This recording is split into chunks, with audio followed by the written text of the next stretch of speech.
welcome to WRPB and WRPB Studios.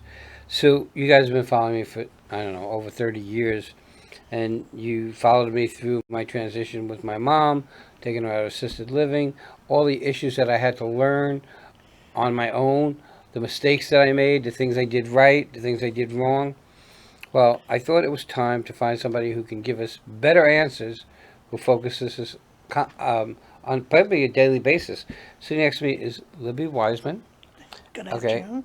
and what you do is, let's see if I can get it right.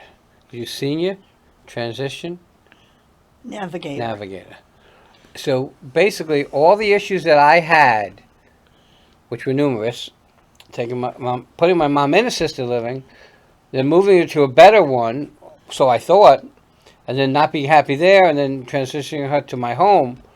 It was a lot to learn, and surely I don't think there's a harder job than being a caregiver. No, I Okay. agree. And you were just talking about you were a caregiver for your husband. Right. So why? And you gave me some basic, but why? How'd you get into it? Why? I got into it because I saw a need. I was referred to a lady, and her sons were wanting her to move back up north. Well, you do real estate too. Yes, oh Okay. yes. And she was not quite ready to go.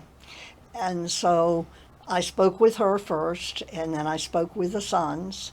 And so we discovered that what needed to be done is she needed to downsize because she had so many things.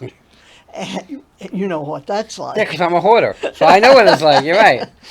And so we went through that, and that's how I got started, is that I started looking into different people that, and there were very few that even ever had their senior real estate certifications. And of those, there was no one actually strictly working seniors on the Treasure Coast.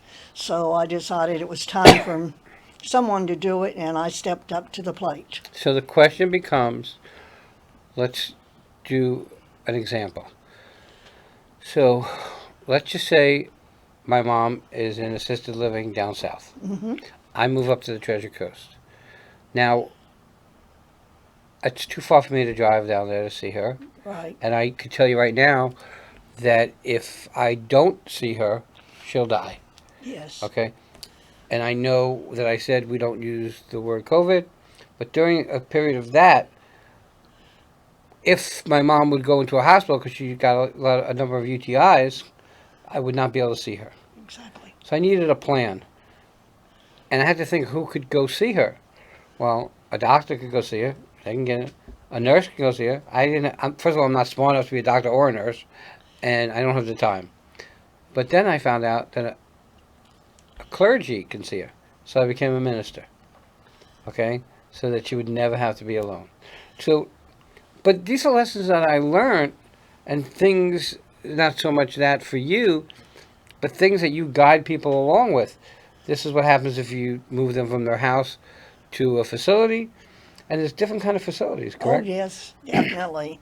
There's, and in fact, a lot of people now are starting to what they call age in place. They want to stay in their home. Right. And there's a lot to be considered there because they don't understand that a throw rug or something and falls are the biggest thing. And then there's also the assisted living, there's memory care, there's all types of different communities to where people can go. And one of the nice things about it is that they can meet other people In the and same make situations. friends. Right. Now, your situation, and I hope you don't mind me mentioning it, was your husband had dementia. Yes. So you talk about a rug, but it's more than that because if you had to go use the restroom, you were taking a shower, he walked out. Exactly. Okay? So,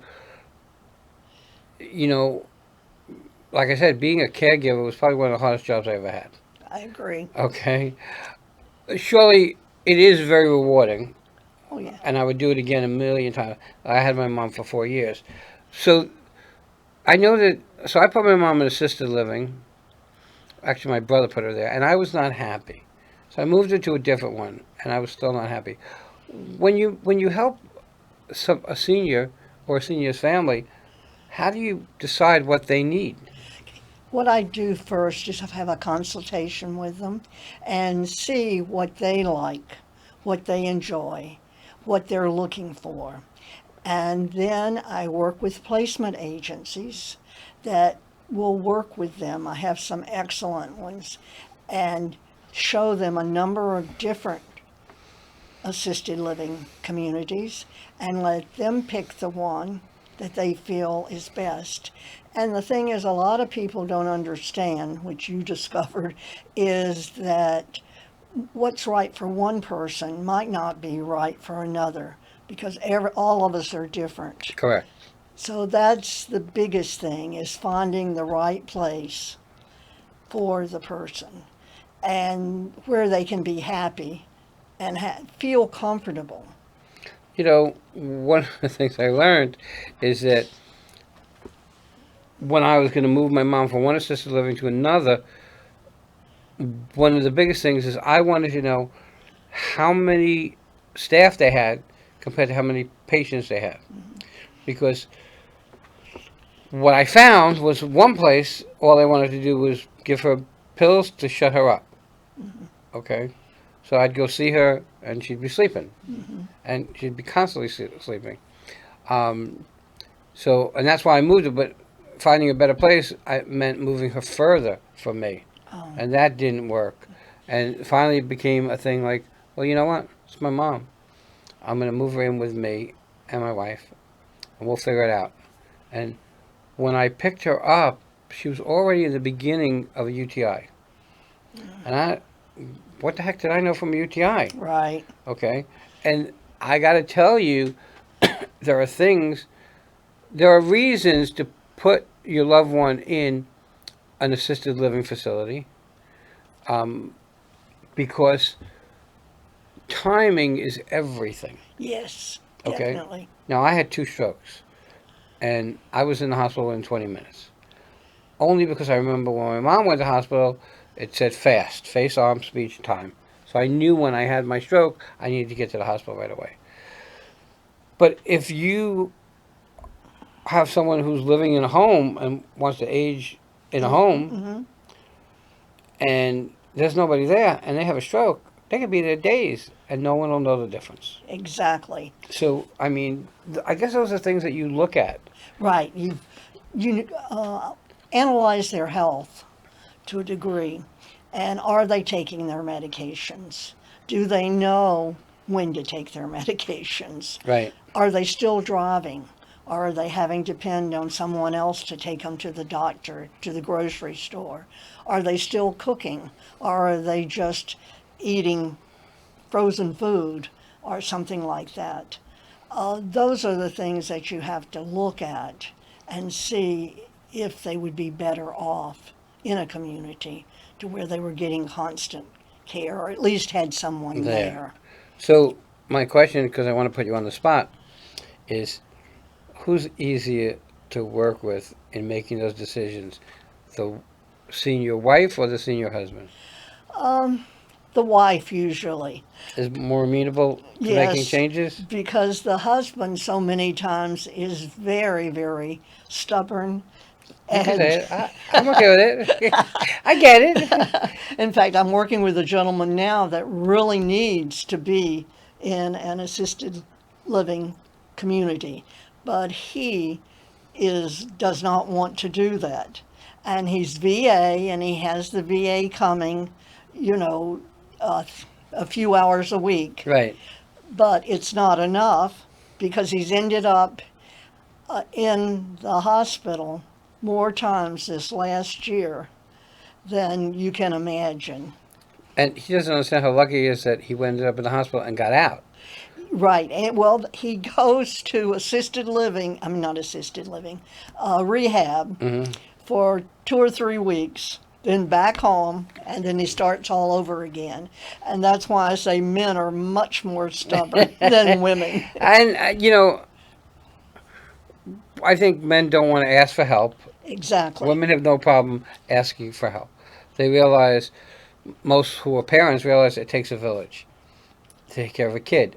And when you get older, you're a kid again. I mean, I'm 68, Hmm. and I had 2 strokes, a heart attack and bypass surgery, and lost 40% of my lung function. And I know that I can't do the things I used to do by myself, So I asked for help, and it's not easy, No. you know. Another thing you said that I want us to be clear on is that I suggest that the parent not feel guilty not doing what the children want her to do. I have a lady right now, Okay. let me tell you, and her daughter is in South Carolina. And she's here. All of her friends, everyone is here. And she's not in bad health, but she's getting there. And she feels guilty about not going to South Carolina. She went up, she looked around, and she said, I don't know anyone, Right. And so she's not making a decision, not because she shouldn't, but because she doesn't want to hurt her daughter. And the thing is, when you get older, for me, it Hmm. was first off is you start to lose some dignity, Right. okay? And secondly, it's terrible that somebody's 88 or 90 and now you're taking away everything, their friends, their familiar surroundings, because you want them to live with you. Right. So that's a catch-22 situation. Oh, yes, definitely. But you were talking about that. I just had the senior seminar, educational seminar, and I had a lady who's 102 Oh, bless her. and a gentleman who's 90. Wow. And both of them were outstanding as far as standing on their own 2 feet, so to speak.